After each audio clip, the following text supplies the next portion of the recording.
రేపటి నుంచి parliament budget సమావేశాలు ప్రారంభం కానున్నాయి. ఈ క్రమంలో అఖిలపక్ష సమావేశం ఏర్పాటు చేసింది కేంద్ర ప్రభుత్వం.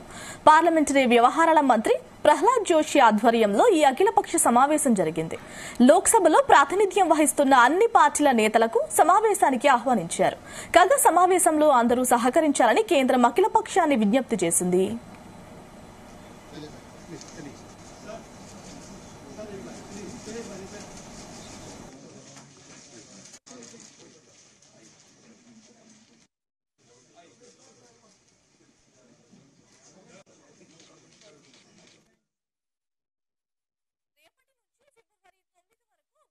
తొలి విడత సమావేశాలు జరుగుతాయి. ఇవి ఈ లోక్సభకు చివరి సమావేశాలు. ఫిబ్రవరి 1న పార్లమెంట్లో కేంద్ర ప్రభుత్వం బడ్జెట్ ప్రవేశపెట్టనుంది. కీలక బిల్లులు అన్నింటికీ గత సమావేశాల్లోనే ఆమోదం తెలపడంతో ఓట్ ఆన్ అకౌంట్ పైనే కేంద్ర ప్రభుత్వం ఎక్కువ దృష్టి పెడుతున్నట్లు సమాచారం.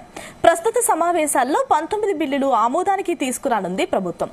ఈ బిల్లులు అన్ని ఇప్పటికే ఉభయ సభల్లో ప్రవేశపెట్టినందున ఆమోదం తెలిపేందుకు చర్చకు తీసుకురానున్నట్లు సమాచారం. కొత్తగా తీసుకువచ్చిన భద్రతా ఏర్పాట్లను అన్ని పార్టీలకు వివరించనున్నట్లు సమాచారం.